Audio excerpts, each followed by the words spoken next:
Люксова відпустка. Реєструйся и відпочивай за рахунок Люкс.ФМ. Роскомнадзор 13 августа, то есть вчера буквально объявил о введении мер по частичному ограничению. Я уважаю вот этот птичий язык, который используется в России, да, там, частичная мобилизация и все остальное. Частичное ограничение звонков через мессенджер, Telegram, WhatsApp на территории России. Между тем, блокировки звонков начались, как мы знаем, за несколько дней до официального объявления. Фактически все это делается для того, чтобы иностранные компании, которые не контролируются, сложнее прослушиваются, чтобы их вытеснить, и на смену пришла программа МАКС, которая с 1 сентября должна максимально внедряться, особенно на фоне всех бюджетных учреждений. Я видела, что уже в школе обязывают всех переходить на чаты ОСББ и не только. Я вот убейте, не понимаю, Марк, что в том, что кто-то может звонить через WhatsApp или Telegram, если мы говорим там о каком-то противодействии, противостоянии с агентами влияния, ну, можно справиться, это же поштучные товары. На фронте точно используется и первое, и второе. В чем смысл этого контроля, учитывая, что российская, как правило, не взлетает? Не взлетает ВКонтакте, как Facebook, не взлетает, как там это их площадка называется, вместо Ютуба, Тарутюб. Это все не имеет такого масштаба. И здесь они все равно хотят еще раз попробовать заместить своим. Не, там задача совсем другая стоит. МАКС это чистая Лубянка. Там все провода прям ведут, как, знаете, я вот сейчас привожу пример, рассказываю Аде Казимову, по-моему, мультивак, где от компьютера, от большого провода никуда не ведут, а эти все прям ведут на Лубянку. МАКСом должны все пользоваться, чтобы Лубянке было проще всех слушать. Понимаете, иметь доступ. Так же, как ВКонтакте, всех загонять туда. И Рутюб, потому что это полностью кнопка, значит, она находится на Лубянке. Прямо в соответствующих отделах. Ну, образ, не важно, это технический вопрос, но именно это. И это делается именно для этого. Но то же самое будет касаться и интернета в целом. Когда-то они дойдут, или, как они называют, чебурнет или там, не делать. Чтобы не надо никакой всемирной вам паутины, будет вам паутина лубянская. Понимаете? Если хотите что-то иметь, будете иметь вот под нашим контролем. Главная цель именно это.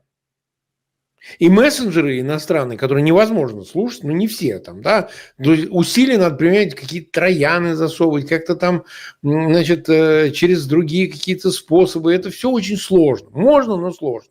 Дорогостояще, медленно. А здесь ты ничего, просто включил и слушаешь, что говорят. Записываешь на бобины, там, на цифровые носители и так далее. Тебе ничего не надо. Там неважно, от школьников до старушек в Салехарде, значит, в изоленте очки такая, значит, считает деньги, а им же все про всех надо знать, понимаете? Они же все хотят контролировать. Вот. И, естественно, они убивают всю инфраструктуру, и мессенджеры, и соцсети, и так далее, для того, чтобы всех загнать в одно стойло. Отцифровывание русского населения, понимаете? Его такая диджитализация через задницу, чтобы у всех как бы была клизма. Вот они для этого это все и делают. Нет ничего хуже для такой тоталитарной системы, как неподконтрольность информационного обмена. Нет ничего страшнее. Когда люди, вот, я знаю это ощущение, вот я маленький был, слушал западные голоса, да, ты включаешь этот приемник, не помню, как он назывался, маяк, не помню, нет, или как-то по-другому. В общем, ты его врубаешь, и вдруг тебе рассказывают, какой там Брежнев. Понимаешь? И это когда ты как бы это все слушаешь, ну, там, я не помню, был там 81 год, там, когда он сдох, 82-й, там, все эти генсеки. Но это как будто бы ты присоединяешься к чему-то запретному, откровенному, прямому. Вы представляете, вот человек, который там уря-уря слушает про Путина, вот он сейчас включает наш эфир. Вот представляете, вот неужто так можно жить? Неужто можно жить от себя, говорить, что хочешь, поливать всех из бронзбойта, понимаете? Ну, того нижнего бронзбойта. И на те абсолютно на всю эту, понимаете? Жить, как ты хочешь, говорить, что ты хочешь. Да, понятно, в России это делать невозможно. Говорить в России невозможно, но слушать-то в России еще возможно. И я вот сегодня пытался, я звонил в несколько мест по мессенджеру, по WhatsApp, по Телеграму. Да, действительно, до кого-то дозвонишься, пока работает. Ну, люди там квакают, но говорит. А где-то уже все, я тебя не слышу. Я тебя не слышу. Уже херово работает. Вот где-то Москва, там уже кое-где уже сложность, пока еще не везде, но вот это идет. Это идет, они это не просто так же объявили. Вот. И мы возвращаемся снова к тому, а нужно ли стремиться это преодолевать? Ну, некоторые машут рукой и говорят, нет у меня мессенджера. Где-то это кто-то может себе позволить, а у кого-то родственники за границей, а кто-то вот испытывает физическую потребность в получении информации свободной. В этом самом свободном информационном мире.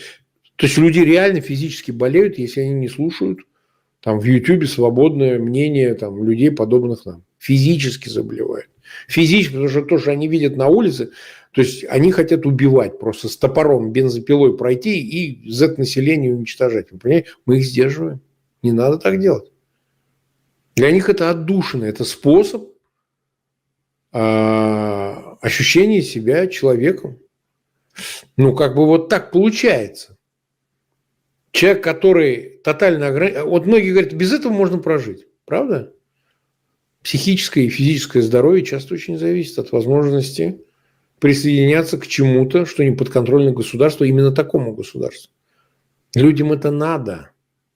Иначе никогда бы не существовало самоздата, враждебных голосов в советские годы. А зачем они нужны были? Люди хотят знать правду. Люди хотят даже путем такого дистанционного, на ревизионном расстоянии присоединения к свободному слову ощущать себя лучше, ощущать себя свободнее. Чувствовать себя полноценными. Что они не какие-то, которые могут быть объективированы, с ними можно делать, что хочешь. Он должен показывать свою фигу этой проклятой власти. И ровно поэтому и мессенджеры, и социальные сети, и все остальное часть ощущения свободы этих людей. Но мы возвращаемся ровно к той же истории, что мы создали VPN именно для этого. Чтобы у людей эта возможность была, чтобы они никогда не отсоединялись от этого потока свободы. Они сейчас и Telegram начнут блокировать, через который можно оплатить наш VPN. Они будут и другое делать. Мы, конечно, уже работаем, мы пытаемся, мы ищем способы, как это все преодолевать, как с этим справляться. Да, мы пытаемся это делать. Получается, но мы можем, что можем, то и делаем. Ну, вот что можно, вот многие говорят, а почему платно? Ну, потому что деньги нужны на работу этого VPN, на серверы, людей в суппорте, а еще и на деньги для того, чтобы карточки для вас придумать, которыми расплачиваться, и скоро у вас не будет возможности. Найти возможность eSIM вот это создать платформу, чтобы вы могли разговаривать независимо от того, как там в мессенджерах это происходит, ну и так далее. Это обширная цифровая защищенная среда, защищенная свободой. Если вы будете нам помогать, мы будем помогать вам. Понимаете? Мы будем помогать вам. Это единственный способ. Нет другого способа противостоять этому. Либо опустить руки. Поэтому, ну, что мы там будем делать, я еще не знаю. Свой мессенджер создавать дело сложное и накладное. Тем более, его все равно будут блокировать, так же, как любой другой мессенджер. Это понятно. Но что-то где-то рядом того мы будем делать, безусловно. Получится, не получится, я не знаю. У меня далеко не все получается. У техников не все получается. Ну, у специалистов. Но мы будем это делать. Мы никогда не разорвем связь с нашей аудиторией. И не позволим это сделать власти. Всегда будет выбор. Мы даем людям выбор. Ты можешь добровольно отказаться от этого. Но нельзя сделать так, чтобы тебя заставили от этого выбора отказаться. Мы дадим тебе эту удочку. Мы кинем тебе эту веревку, чтобы ты за нее зацепился. Ну, так. Мне очень понравилось, как вы сказали, что хотя бы, чтобы люди слушали, там, мы понимаем, что уже там бороться, например, за просмотр на видео очень тяжело, это сложно, там, включить YouTube, и в этом смысле очень многие перестраиваются. У меня буквально на днях был разговор с экономистом Игорем Липсисом, и вот он тоже говорит, я уже выкладываю просто аудио. И я действительно себе в буквальном смысле визуализирую человека, для которого это важно и нужно, как он действительно сидит и слушает. Просто слушает, потому что это информация. Вспоминаешь, кто окружает Путина, если что, это лизоблюды, которые не могут, мы с вами Козака в прошлый раз вспоминали, которые не могут на самом деле идти в конфронтацию, предлагать что-то другое. Как там самая яркая критика Путина была от Зюганова, который критиковал Путина за то, что он ходит зимой без шапки. Да, зимой без шапки. Максимальный уровень.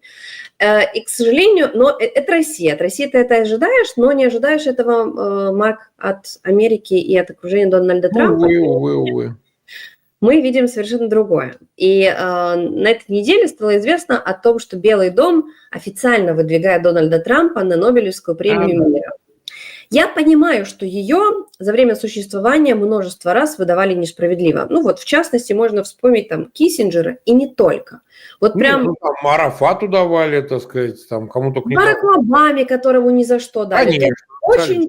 Можно сказать, что это несправедливая премия. Но в то же время, когда несется вокруг вот такое, когда Дональд Трамп 8 месяцев, там, 7 месяцев на своей должности, и на самом деле он не закончил ничего, но тем не менее. Есть еще и множество мировых лидеров, которые не могут устоять, чтобы не польстить Дональду Трампу. Я уверена, что, кстати, если бы спросили президента Зеленского, то в нашем положении он бы сказал, что да, наш голос тоже за премию мира. Тем не менее, значит, кто же поддерживает кандидатуру Трампа? Премьер-министр Армении Пашинян, президент Азербайджана Алиев, премьер-министр Камбоджи, президент Габона, премьер-министр Израиля, естественно, Нетаньяху, представитель правительства Пакистана и министр иностранных дел Руанды. Вот весь список, который сказал, да, класс, вообще мы за этого пацана голосуем, и давайте его номинировать. Гипотетически, если бы все-таки эта премия досталась Дональду Трампу, то что в его системе координат должно смениться, да, произойти, почему это так важно? И если, не дай бог, все-таки эта премия у него окажется, мы можем уже тогда окончательно сказать, что мир сломанный, да? Мы живем в мире кривых зеркал, и больше вообще не имеет смысла. Вот я люблю поднимать вопросы ценностей, какой истины, все, то есть эти все категории, получается, умерли с приходом Трампа. Первое. Я считаю, что премию ему не дадут, потому что это все-таки леволиберальная игрушка. И даже те, кто незаслуженно ее получал, скажем так, это такая коллективная Малала, которой в 15 лет дали, значит, Нобелевскую премию мира. На здоровье, я не против Малалы, но там уровень либо Малала, либо вот Арафат, понимаете? Я скорее поверю в Грету Тунберг, что они ей засадят премию, вместо того, чтобы представить, что такой человек, как Трамп, может оказаться в числе номинантов и даже получить эту премию. Я не думаю. Я думаю, что там своя существует негласная система награждений, которые не видно глазу, они же не объясняют, почему они одним дают, а другим не дают. Так, публично 2 строчки и все. И Трамп не укладывается ни по какому параметру в это все. Понимаете? Ни по одному. Ни политически, ни персонально, и так далее. Обама укладывался, а он нет. Поэтому они ему не дадут, потому что это будет демпинг страшнейший уже не только самой премии, а вообще идеи, что кого-то надо кому-то что-то давать. Я вообще считаю, что все эти премии – это фуфел чистый, они вырождаются. Можно награждать людей в литературе, в науке, да. Это какие-то величины при всей своей относительности, есть, особенно в естественно-научных вопросах, имеющих критерии. А что такое премия мира? Это что? Какого мира? Чего мир? Куда? Это политическая конъюнктура. В моменте, когда надо кого-то поддержать, наградить, какому-то направлению оказать поддержку, чтобы оно развивалось. И Обаму так награждали, и других таких. Вот. Так что, видите как, я бы сказал, что ему ее не дадут. Во-вторых, понятно почему. Они все заискивают перед ним в той или иной степени, зависит от него, и поэтому они его выдвигают на эту премию. Мало кто верит, почему еще. Они выдвигают, но мало верят, что ему эту премию дадут. Все тех же причин, которые я выше обозначил. Представим, ему премию дали. Что это изменит? Что он ощутит себя, так сказать, каким-то, так сказать, небожителем, который может, как Будда Шакьямуни, всех окормлять и везде мир вносить в раздоры, в войну и в отношении людей. Нет. Для него это просто, на стенку повесить диплом и будет на него любоваться. Ничего вообще не изменится. Эту премию некоторым давали авансом. Обаме вообще на первом году, по-моему, правления его сразу дали эту премию. Он вообще ничего не сделал. Потом чего только не было. Но другой вопрос. Это авансировали глобализм. Понимаете, вот так. Что Обама, осуществляющий его, олицетворяющий его, должен каким-то образом гуманизма добавить. А что может Трамп добавить? Что он добавит? Куда добавит? То, за что его хотят наградить, либо он не имел к этому отношения, прямо скажем, а просто окормил это уже как 47-й президент. Ну, либо, скажем так, его роль была не очень велика, но все-таки он приложил это усилие на финальной стадии. Неважно, там Израиль непонятно, так сказать. Если про Ближний Восток, то там другое совершенно играет роль, а если там замерение конфликта Таиланда, Камбоджи, там, Индии, Пакистана, ну, все это такое, знаете. Я не думаю, что Трамп имеет шанс получить эту премию. Тем более все те достижения, которые ему приписываются, они находятся, мягко говоря, в развитии. В Украине он еще вообще даже рядом ничего не добился. Добьется, если действительно мир восстановится и война прекратится, ну, можно будет обсуждать. Но даже и Ближний Восток коснись, или там в Азии, там тех конфликтов, которые ему приписываются в качестве миротворца, пока это все даже не промежуточное, это просто временное затишье, не более того.